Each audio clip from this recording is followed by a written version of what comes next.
Pwede din pong hingin sa atin po sa legal yung documents ng Balanga Bataan. Again, soft copy, we don't need the hard copy for the guidance of this committee. So now we Mr. Chair, proceed. last na lang. Mr. Chair, last na lang before. I will yield, kasi kanina kinain yung oras ko eh. But it's okay. I will yield to the next interpellator provided that I will again be given a chance on the second round. Thank you, Mr. Chair. Yes, Honorable Barbers, you will be first in the second round.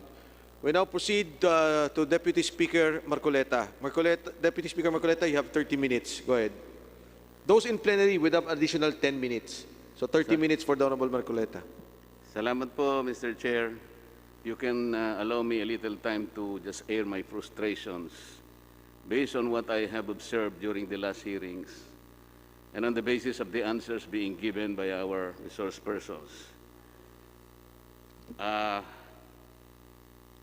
Marami pong paikot-ikot, some convoluted answers, prevarications. Alam po ninyo, kailangan mabilisan na lang ito eh. Mr. Chair, I think the success, even the extent of our hearing here will depend entirely on how they will answer our questions. I'm very frustrated simply because not only confusing answers na paikot-ikot, yung iba pa they are outright lies. For example, itong Attorney Del Rosario, when I was asking him about the 100 million given to the Philippine National Red Cross, sasabihin niya sa akin, at dinig na dinig naman ninyo, he was not privy to the negotiations. Para bang hindi niya alam, may hawak akong dokumento that he is one among the 3 members of the panel. Ang kasama niya, Senior Vice President o Vice President Dr. Shirley Domingo, at saka yung certain Mr. Oscar Cabado, Vice President for Membership, and Attorney Del Rosario. Pagkatapos sasabihin niya sa atin, he was not privy to the negotiation between PhilHealth and PNRC. Sino hindi mapoprostrate dito? Para bang hindi niya alam, I have even the pictures na nandun siya. Kausap niya yung aking kumpare, Senator Gordon. Wala akong sinasabing masama tungkol sa PNRC. I'm only establishing the facts na nandun siya. Pero sasabihin niya sa atin, sa mukha natin, na magsisinungaling siyang ganon. Si Dr. Pargas naman, ikaw naman, tinanong ko lang kung magkano yung aking contributions. O after 2 days, kung hindi pa kita tinext, hindi mo ibibigay sa akin. How can you do this? Yung Manila doctors, nangako ka sa akin. Hanggang ngayon, nandito pa. Are we getting the right answers from you? Yung isa naman, tinanong kita tungkol sa expanded withholding tax. I cannot remember kung sino na dito. I guess kayo po na nandyan sa... You were telling us pure lies.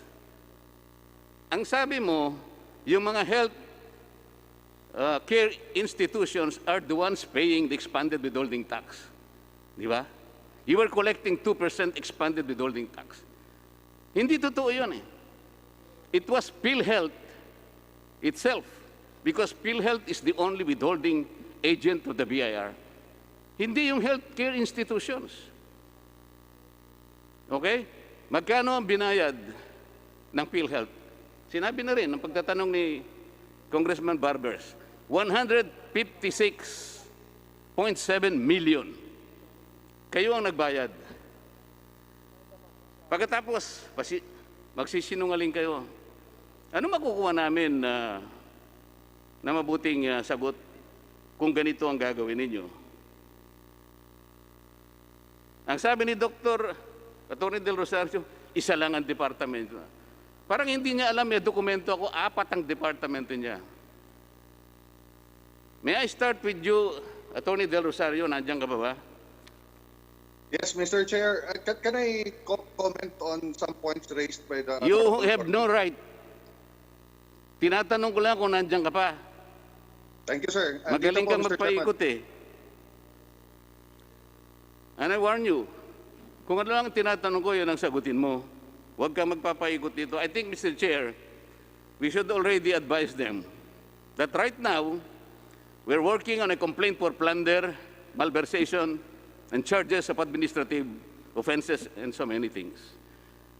And the final form of this complaint will depend much entirely on the kind of answers that you will give us. Attorney Del Rosario, hindi ba ikaw ang Regional Vice President ng Region 1? Nung Yes, sir. 220 cases against hospitals and doctors were forwarded to your office. Yes or no? Yes, sir. I was once. Yes or the no? Regional Vice President. Yes, I was once Regional Vice President of PhilHealth, Region 1. In 2019, nung hindi na ikaw ang Senior Vice President, teka muna, you were asked to file 220 cases. Ilan ang pinail mo? I'm sorry, Mr. President. The ones filing the. I am cases asking is, you, out of the 220 cases endorsed to your office, how many cases did you file? The regional vice president is not the one filing cases, Mr. President. It's the legal office of the region that files. Attorney Del Rosario, I'm warning you, I have documents with me. Huwag mo akong paikutin. I don't care if you're the best lawyer in this country. Pero sa ngayon, sagutin mo lang ang tinatanong ko sa iyo. Because in 2019, nung hindi na ikaw ang Senior Vice President, ito ang lumitaw. Only 3 cases were filed versus St. Catherine Hospital. Totoo hindi. I don't have the data. As I've told you, Mr. President, the one filing the cases. What do then you was know? Palaging paikot-ikot eh. Ikaw ang binigyan ng SPA. Do you want me to show the document that you were given an SPA by then Interim President and CEO de la Serna to file appropriate criminal, civil, and administrative cases, for example, against several culprits. This is dated November 2, 2017. Hindi mo aaminin ito? Mr. President, Mr. Chair, that particular. I am asking you, do you know about this SPA? I've known that SPA only of late, Mr. President, Mr. Chairman.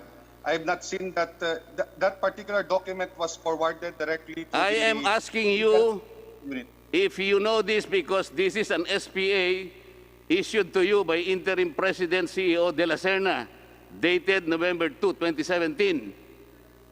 I have the During that documents with me.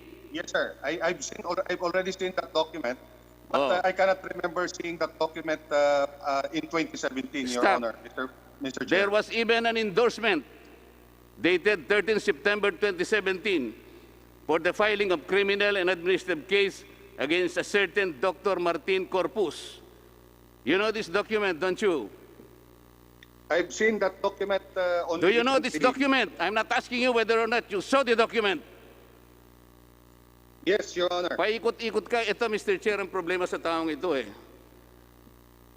Despite all this, SPA endorsement, 220 cases endorsed to your office since you were acting Regional Vice President of Region 1. Wala kang ginawang pinail na kaso kahit isa. For example, it was also disclosed nung mawala ka na sa Region 1, 11 cases are missing. 10 cases versus Elguira General Hospital. 1 case against Dr. Macario Macaraeg. You deny this? I'm not aware of that, Mr. Oh, yan. President. Yan ka na naman. You remember, I have all the documents. I don't care if you remember or you don't remember. That's your problem.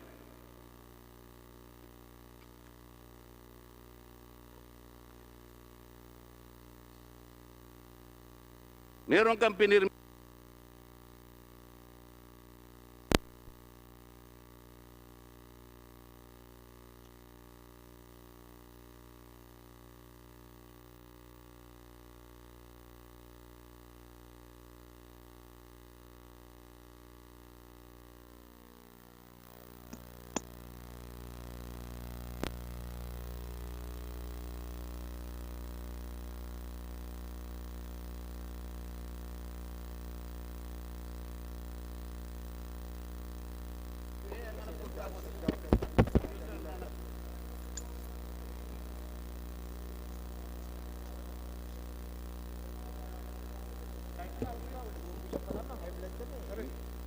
Ito yung natural ko pare, hindi ako na...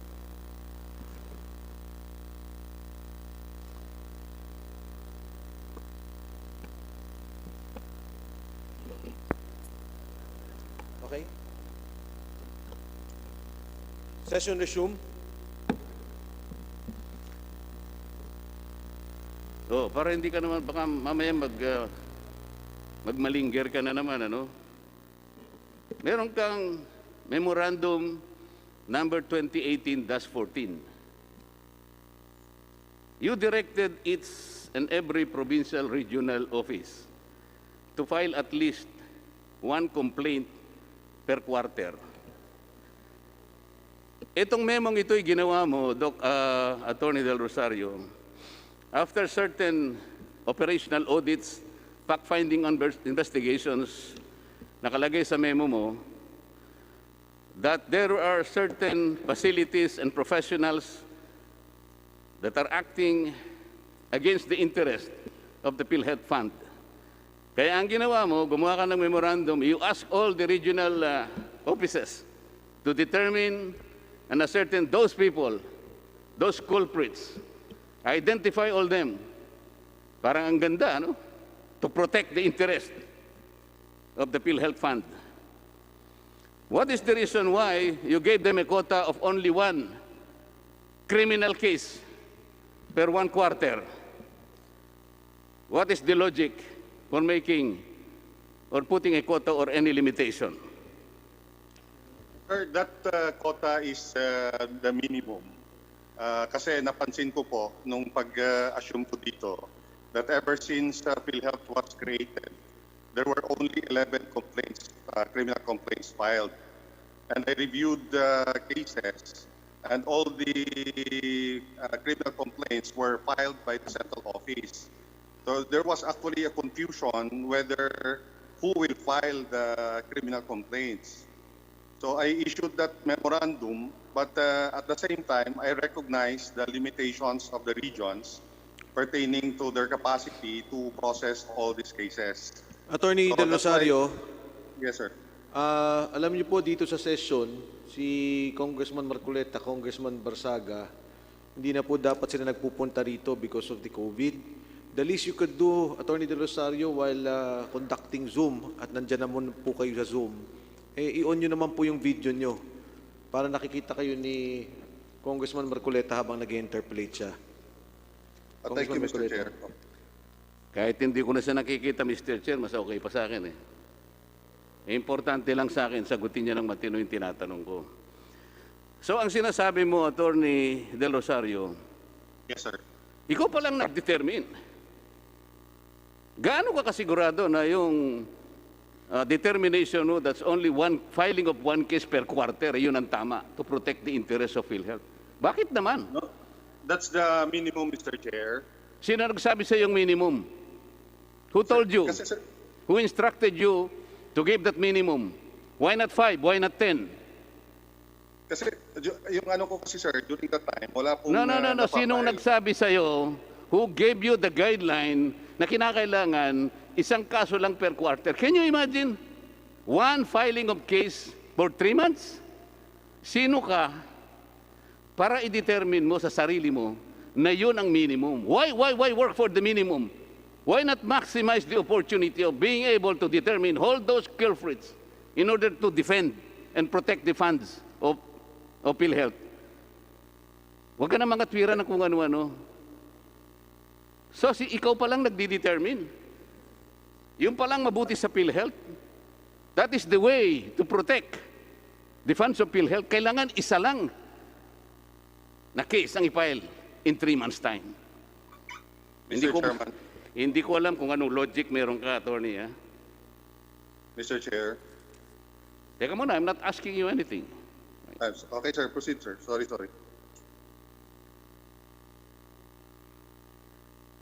Doon sa PhilHealth Circular, dito makikita natin, Mr. Chair, siyang nagdi-determine. Ha?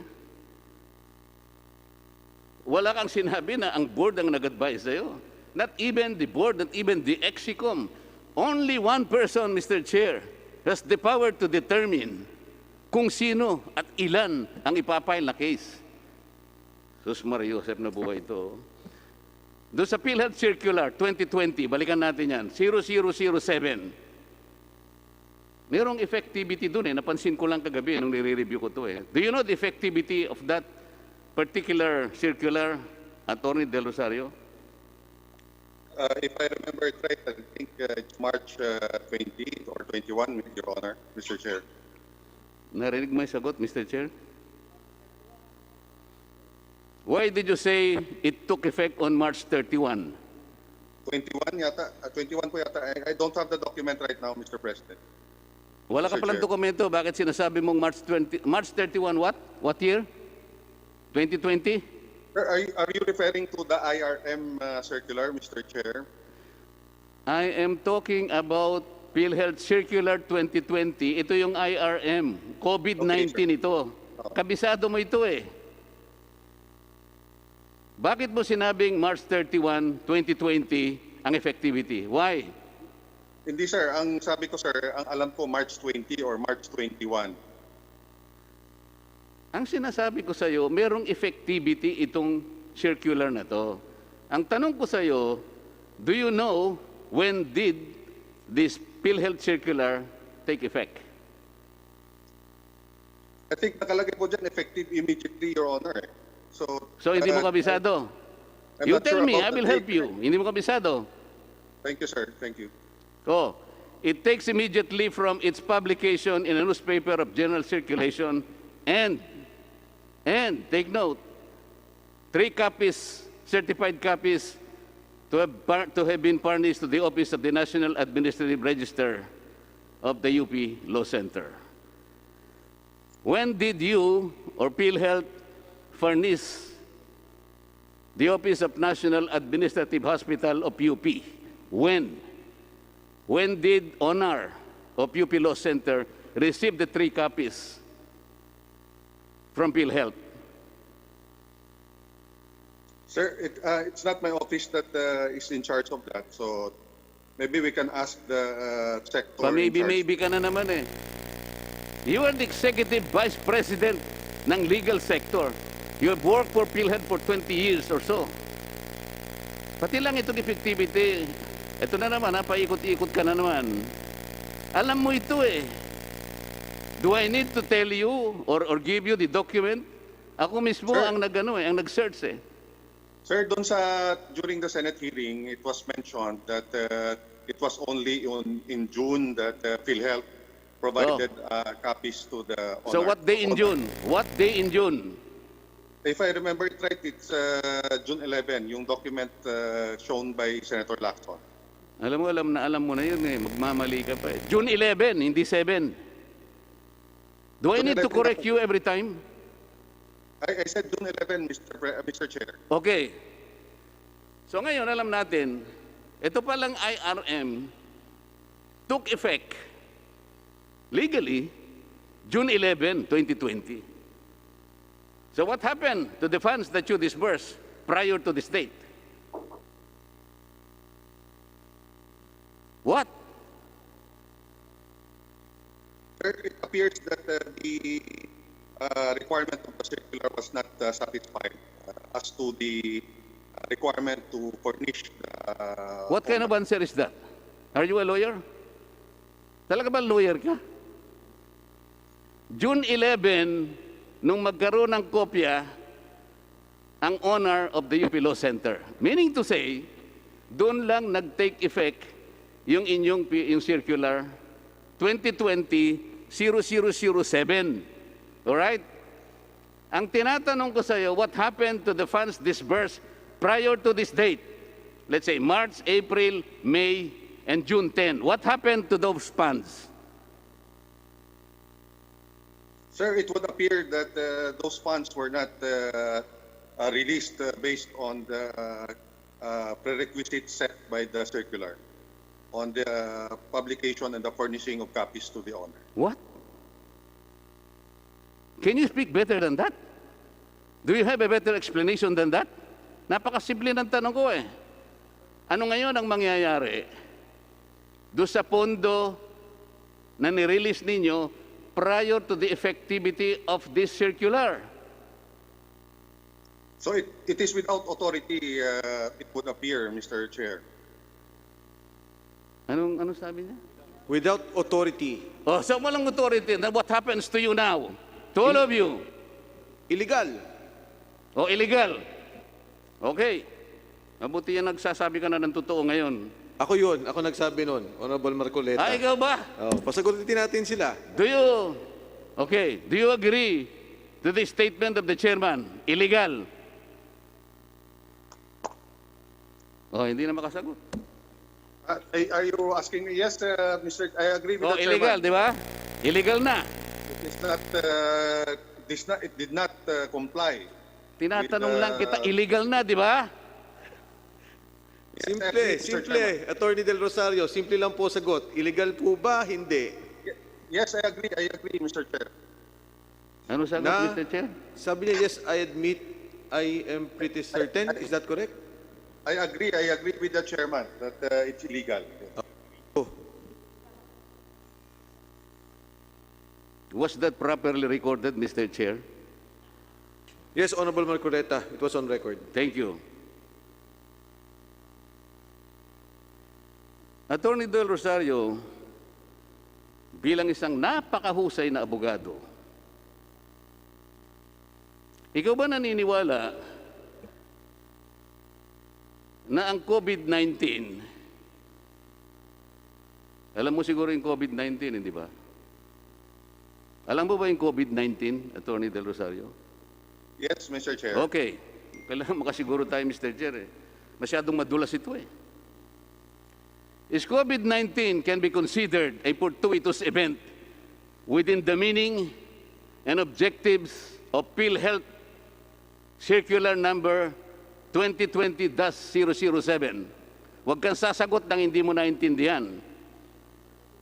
Within the meaning and objectives of PhilHealth Circular 2020-007, can COVID-19 be considered a fortuitous event? I think my opinion on the matter, Mr. Chair, is that the fortuitous event is the pandemic caused by the COVID-19 infections, Mr. Chair. Attorney Del Rosario, kung alam mo nasa courtroom lang tayo, ako ang judge, baka pinalabas na kita eh. Tinatanong lamang kita eh, kung within the meaning and objectives of your own circular, kung makukonsider mo bilang isang mahusay na abogado na fortuitous event ito, you can refer to your circular kung gusto mo. Kabisado mo ito kaysa sa akin. Kung ngayon ko lang nabasa ito eh. Paano ka namang hindi masusuya sa ganitong klaseng mga sagot na? Naniniwala ka ba na ito makaklasify na fortuitous event? Yes, sir. I think that's the intention of the O yun. corporation. Yun ang paniwala mo, hindi ba? So, nakalimutan mo, second paragraph nung rational nung PhilHealth Circular, sinasabi ang ganito.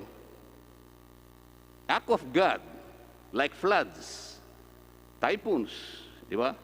Wars, gera, to effect displacement of communities in several endangered areas. So dito makikita, yung fortuitous event has the capacity to displace a community. Merong physical ano ito eh, merong physical attribute ito, displacement of communities.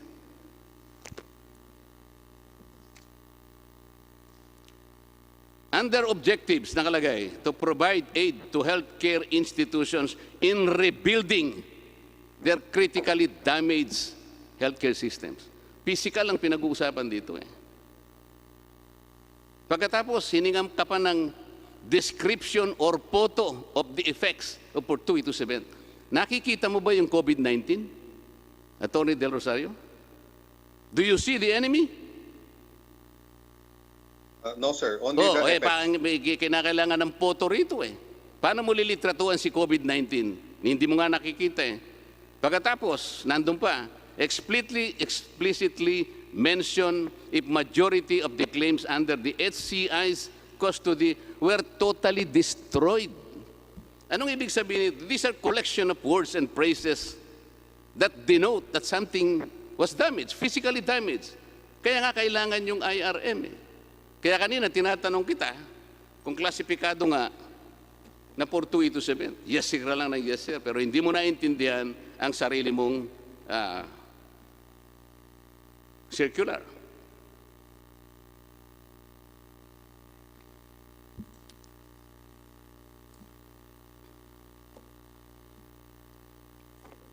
Bakit nagsinungaling ka sa akin nung sabihin mo na you are not privy to the negotiation between PNRC and PhilHealth? Thank you, Mr. Chair. The negotiation, na pumunta po kami doon, kausap namin si Senator Gordon, it does not pertain to the amount of the mobilization fund. Ang pinag-usapan po namin dito doon, Mr. Chair, ay yung proseso kung paano makatulong yung PhilHealth doon sa pagpapabilis ng pag-submit ng documents ng Red Cross for liquidation. Hindi po yung usapan po doon tungkol sa tungkol sa amount ng mobilization fund. Thank you, Mr. Chair. Sa palagay mo ba, kapanipaniwala yung sagot mo sa akin? Hindi ba totoo na 3 kayo rito? Nasa akin ang dokumento, attorney. Yes, Ngayon, sir. Nandun po kami, sir, Mr. Chairman. Kung pipilitin mo na magsinungaling ka pa, nasa sayo yun. Okay? Kaya nga sinasabi ko sa iyo kanina, the final form of this complaint for plunder, malversation, and so on and so forth will depend on the kind of answers that you will give this joint committee. Kasama mo si Legal Vice President Shirley Domingo and Mr. Cabado, the Vice President for Membership.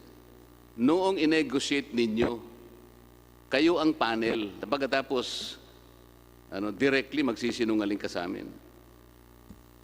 Yes, sir. We negotiated, but yun, sir, yung dinidiscuss namin yung proseso, hindi po yung amount po ng mobilization. The amount of mobilization, sir, po yun top level negotiation po yun. So, gaano katap yung level? Pumunta po kami doon, hindi naman si Senator Gordon po yung intention namin kausap, yun naman po mga staff, yung gagawa po ng mga forms. Tapos nakita lang po kami ni Senator Gordon, kaya po kami tinawag. So sige, hindi po yun yung negotiation. maglubid ka ng buhangin kung gusto mo. Pero ang sinasabi ko rito, yung 100 million is a clear deviation from the objectives and parameters set forth in your own PhilHealth circular. Because, ang sinasabi ko sa iyo, sa aminin mo't hindi, wala namang historical claims ang PNRC. So, kailangan explain mo sa amin, ano ang basis ng 100 million? Sapagkat akala ko ba, kasi dito lumilitaw, Mr. Chair, yung paggastos, yung pagwaldas ng pera ng PhilHealth, walang patumangga, walang protection. Kaya kapag tatanungin mo sila, ano bang basis nito? Anong guideline dito? Bakit ginamit ninyo yung COVID-19 circular pagkatapos wala namang claims dito? Wala namang i-rebuild, wala namang facilities na gagawin. But you earmark 100 million for PNRC. That's only the point. I wanted to establish kapag ang pinag-uusapan, paggasta, mabilis, walang patumangga. Mr. Chair, PhilHealth as one institution forgot one thing, na itong perang ito, hindi sa kanila. They keep the money in trust. They have that fiduciary responsibility to protect this trust. Alam mo, Attorney Del Rosario, yung pera mo, kung po-protectionan mo yun, okay lang, kasi pera mo yun eh. Pero ito, kung kinakailangan triplihin mo o sampuhin mo ang pangangalaga sa perang ito, that is the requirement of a fiduciary responsibility. Do you agree or not? We agree, Mr. President. Thank you. Mr. Chairman. Yun ang gusto naming standard sana eh. Hindi ganun eh. Hindi ganun. Mr. Chair, may I direct my questions to other panels? Sino po kaya ang pwedeng sumagot dito? I would think Dr. Pargas would have a hand on that, on the 100 million ceiling for Philippine National Red Cross. Yun po yung tanong ng Honorable Marcoleta. Sino nagrekomenda ng 100 million at bakit ibibigay? Dr. Pargas. Mr. Chair, Attorney Labe will respond on that po. Attorney Labe. Mr. Chair, good afternoon. I'm not privy to the 100 million, but I understand how they funded this project, Mr. Chair, because the expanded targeting testing was computed at 2% of the 13 million population in NCR at that time, Mr. Chair, and it's about, I think, 900 million. But as regards to the advance payment of the 100 million, I was not part of the, I'm not privy to that, Mr. Chair. Mr. Chair, yung word for the day ngayon is, or the phrase, I'm not privy. Nagbayad ba ng expanded withholding tax? Binawas niyo ba yun? Nung ibigay niyo yung 100 million sa PNRC? Oh, you are not privy. Okay. Attorney Dr. Pargas, on August 5, 2011, PhilHealth issued Circular Number 011-2011 to implement a case-based payment. Ito yung ACR, case rate, for 23 selected cases and surgical procedures. Is that correct?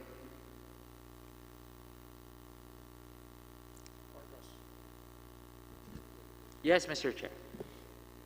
You know, you cannot blame me if I expect, faster answers. Kasi circular ninyo to eh.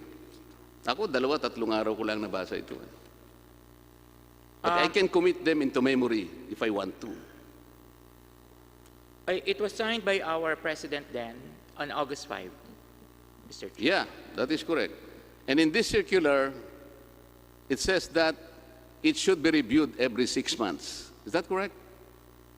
Yes, Mr. Chair. Every 6 months. Positive, okay? Yes? Yes, Mr. Chair. Okay. On October 29, 2013, PhilHealth issued Circular Number 0031, Series of 2013, to implement an all-case rate policy. Correct? Yes, Mr. Chair. Correct? Yes, Mr. Chair. Okay. The objectives are as follows. Reduce claim processing or time turnaround TAT. Increase PhilHealth support value, rationalize reimbursement rates, and achieve technical efficiency for providers. Okay. Isa-isahin natin, Dr. Pargas. Achieve technical efficiency for providers. Did we achieve this? Yes, Mr. Chair. How can you say that? Technical efficiency for self-providers. Katakot-takot na audit observation memo. Inulang kayo ng napakaraming notice of disallowances concerning the payments to these hospitals and care capacity. Pagkatapos sasabihin mo, how could you even say that? Achieve technical efficiency for providers. Rationalize reimbursement rates. Okay. Have we rationalized reimbursement rates? Have we? Tinanong nga kita nung isang araw eh. What will happen to the excess payment given to the hospital? Sabi mo, sa hospital na lang yun. Is that the way you rationalize reimbursements, Dr. Pargas? Ang kanyang intervention is only 10,000 pesos. Binayaran mo siya ng 15,000 pesos. Yung 5,000 napunta sa hospital. That is rationalization. That is rationalization. Mr. Chair, with regard to the one, ang prinsipyo po kasi nung case rate really is, dahil fixed po siya, meron po talagang mga kaso na maaaring mas mataas ang nagagastos, Alam pero na maaari natin po yun, mas Dr. mababa. Pargas. We've been there. Ulit-ulit na tayo dyan. But the system is bad. It is not correct because it is not a system where you were able to get back the excess fund para magamit uli ng PhilHealth. That is the most ideal thing to do. You remember the bus conductor or the bus inspector? I've been telling you. You Yes, remember Mr. the inspector in the trains? Yes, Mr. Ganon Chair. dapat yun eh. So wala talagang malasakit eh. Dr. Pargas, I'm sorry to say, pero ang audit report nyo, since that time, parating negative. Wala kayong naging auditing report na positive. Precisely. Kaya nga itong mga objectives na ito na binabasa, walang natupad dito eh. Example, paano mo na-reduce yung claim processing? Dahil mabilis kang magbayad. Siyempre, wala na eh. Kahit na ba sumobra pa ng 10,000 ito eh. Ano naman ang pakinin nyo? Hindi talaga, ang lumilitaw dito sa pagsusuri namin dito, pag yung pag-alaga, yung pagsinop do sa pondo, wala kayong pakialam doon eh. Yung pag-disburse, yung pag-spend, ay yun ang mabilis. Tingnan na lamang natin, Mr. Chair. Ang pagkakaalam ko, the number 2 killers, mortality, na pumapatay sa tao, sa ngayon, number 1, heart diseases. Number 2, vascular diseases. Number 3, malignant neoplasma. Ito yung cancer. Bakit ang nangyari, Dr. Pargas, ang tatlong yung top ninyo na ailments na binabayaran under all case rate, pneumonia, gastroenteritis, and UTI. What happened to the 3 topmost killers in this country? Did you ever think about this?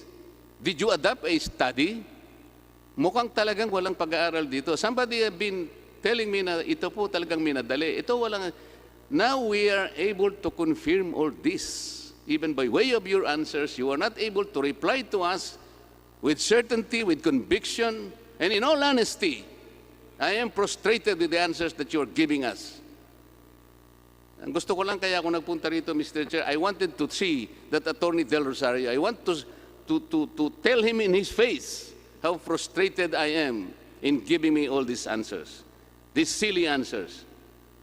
Alam po ba ninyo, Dr. Pargas, alam ko eh, nagre-research din ako, maski mahirap eh. Ang daming adverse COA findings sa inyo. For example, less than a year after the ACR was implemented, na-implement kasi you started with 23, so 2011. Less than a year after the ACR implementation, PhilHealth suffered financial bleeding. Ang dami, it was triggered by spate Overpayment. notice of disallowances. Ang dami. Let me cite examples. Region 5, Dr. Pargas. Notice of disallowance dated September 12. 2,273,000, blah, blah, blah. Audit observation memo, PCH. PhilHealth is not protecting, ito yung observation mismo ang sakit nito PhilHealth is not protecting the interests of its members and instead benefiting the institutional healthcare providers. Baligtad eh. Ito yung observation ng, I'm not sure if Honorable Marcoleta, with apologies, can you wrap up? I am trying, Mr. Chair. But I think you will have to forgive me if I continue. I continuously forgive you, Thank you. Honorable Marcoleta. Region 12, audit observation memo, questioning the validity of benefits claims payment of 4.6 million due to lack of statement of accounts from HCIs. Region 2, notice of disallowance dated August 31, 2018, disallowed the overpayment of 56 million. NCR, various notice of disallowances disallowing the payments of some 54 million pesos. Not only that, Mr. Chair, not only the adverse findings of the COA, ito mga independent studies ito, Dr. Pargas, I will cite several of them. In November 2016, a paper entitled 2016 Health Finance Policy Sector Report Rationalizing Case Rates was presented to the PhilHealth Board. You recall this, Mr. Pargas? No, Mr. Chair, just to clarify, in 2012 po, I was in corporate communications. 2013 to mid-2018, I am with the corporate affairs. Ako po ay napunta lang sa health finance noon pong mid of 2018 as an OIC and was appointed as Senior Vice President ng Health Finance noong 2019. What So- are you saying? You don't know about this paper? When it was presented po, I was not there during that time. Yeah, the yun lang question po. is, do you know? And you came to know about this paper? Yun lang. Yun lang ang tanong. Yan, Mr. Chair, yung title. Sorry po, apologies po, yung title lang po. Ito nga, 2016 Health Finance Policy Sector Report Rationalizing Case Rates. Importante ito because these are independent studies commenting and trying to help you determine the weaknesses of the system. This is on record. This is on record. Yes you know po. this? I think I've heard Okay. naman po. Yun Yes. lang naman eh. Yes po. Okay. This report, Dr. Pargas, for your elementary education, showed that the fee for service, ito yung dati, this is the old system na pinalitan ng all case rates. The FFS payment scheme's average value per claim did not exceed 5,000. So yung old system ninyo, yung average value per claim did not even exceed 5,000 pesos. Ito yung sinasabi ng report. Itong all case rate posted an increase of 44.9% average increase in payment to level 1 hospitals. Is this correct? Yes, Mr. Okay, Chair. yes. This report also further showed that despite a 9% decrease in the number of claims in level 1 hospitals, nag-decrease ng 9% yung claims ng level 1 hospitals, but the amount paid to them increased by 65% nung gamitin na ninyo ang ACR system. Ito yung lumabas sa study. Okay.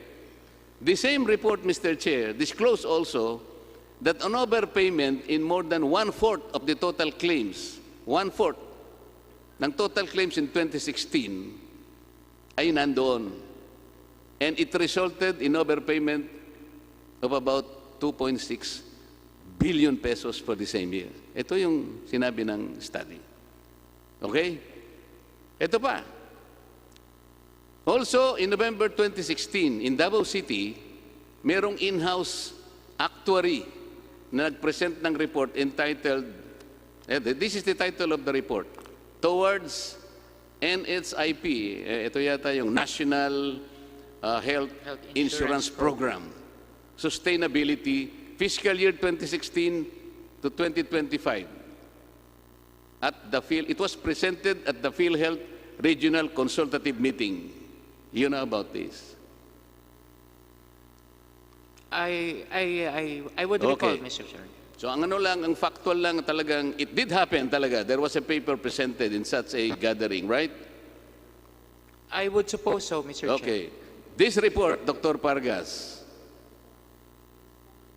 warned PhilHealth that the NHIP fund operated at a net loss for fiscal year 2011, 2012, 2013, and 2015. Okay? Yun ang report. Winarn kayo na you were on a operating loss. This report also projected that the fund would be depleted by 2019 because the expected operating expense was estimated at 140 billion or a deficit of 140 billion. Ang estimated collection lang naman ninyo, 110 billion. So you have a deficit of 10 billion. Honorable Marcoleta, mukha naman pong agree naman po si SP Vargas sa lahat ng mga binanggit ninyo at tama po yung inyong mga pinunto.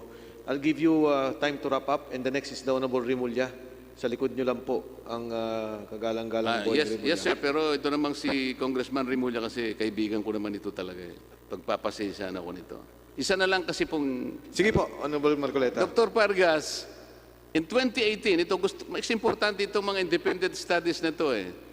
A 2018 World Bank paper entitled Striving for Equity and Efficiency, an assessment of provider payment reforms in the Philippine health sector. Meron din ito. This World Bank paper recommended the revision. Tandaan po ninyo, kung wala po kayo nito, pero dapat naman meron kayo. This World Bank paper recommended the revision of the ACR payment mechanism, noting that case rates fix the amount that providers receive in advance and eliminate the option of uncontrolled balance billing in public and private hospitals.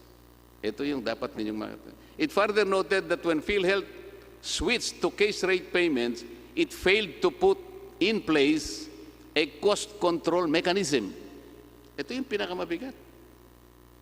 Kaya ang sabi nga natin, talagang gatasang baka na nga.